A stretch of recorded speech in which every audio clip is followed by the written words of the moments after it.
vsake pol leta se dobimo takole z ekipo Astra na nekem off-situ, kot jim radi rečemo. Tokrat smo na Krasu v prelepi hiši Brinovka. Imamo tudi tega mačka, ki nima repa. Stvari se na hitro odvijajo in interno pri nas in eksterno v svetu AI-ja, tako da prav neverjetno je biti del tega vala. Naša vizija je za naprej enaka viziji, kot smo jo imeli na začetku, ko smo to začeli. Se pravi, vsakmu posamezniku omogočiti tutoring 1-1. Mislim, da dobro sledimo tej viziji. Tudi letošnja pomlad, takrat, ko smo bili v Kranjski Gori, je bilo obdobje konca šolskega leta. Prvič smo takrat v tistem obdobju nekako Astro tudi izven Slovenije promovirali in dobili nek traction v tujini, bolj natančno v Nemčiji. V bistvu Slovenija ni več naš največji trg. Luka, midva se že poznava. Hotel sem te pa predstaviti drugega Lukata, ki se nam je pred kratkim pridružil kot Head of Growth. Vnesel ta koncept analitike in z njim bomo poskušali skalati še hitreje. Živijo. Tako kot David omenil, jaz sem Luka, joinal sem se ekipi avgusta, zadolžen sem pa v bistvu za rast na novih trgih. Zdaj smo jih kar po hitrem postopku launchali kar nekaj novih, tako da v bistvu trenutno rastemo. Launchali smo Poljsko, Italijo, Španijo, Francijo pa UK. Kar dobro smo v bistvu prisotni že v Nemčiji. Nemčija je zdaj tudi nedavno ratala naš glavni trg v bistvu. Res je?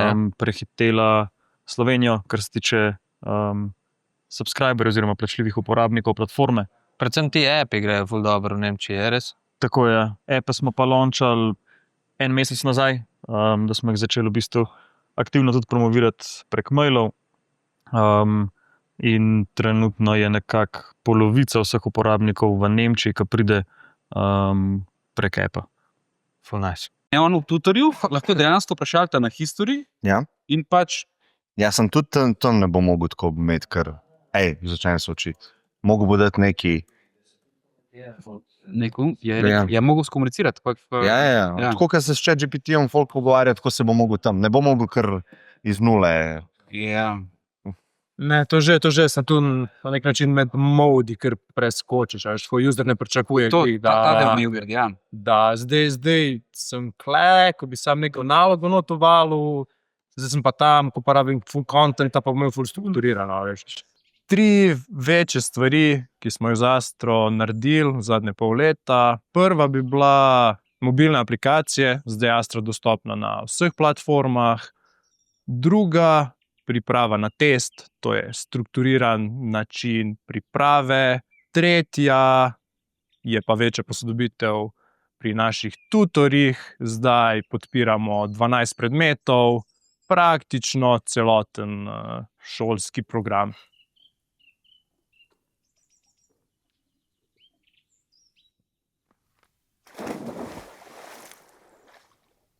Ja, ena ful dobrih stvari umetne inteligence danes je, da to hitro napreduje, da smo za pripravo na test video z Andrejevim glasom pa s Klemnovim glasom uspeli prevesti v nemščino pa v angleščino in ful dobro izpade.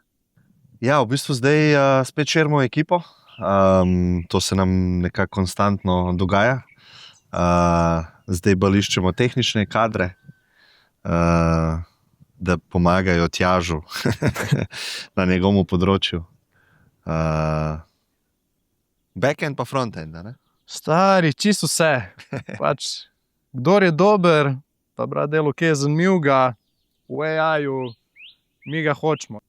S čemer se mi zdaj v bistvu veliko ukvarjamo, je to, da tutorstvo s pomočjo umetne inteligence predstavimo kot alternativo oziroma tudi neko boljšo opcijo napram klasičnim inštrukcijam.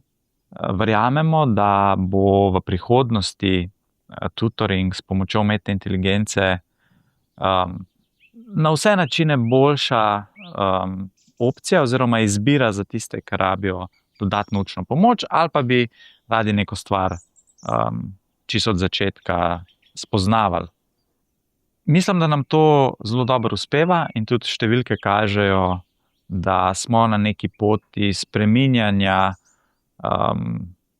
navad uporabnikov in v prihodnosti bomo videli samo še več učencev, dijakov, ki se bodo v bistvu učili z umetno inteligenco in tudi kar nam sporočajo, je, da jim to v bistvu postaja najbolj priljubljen način učenja.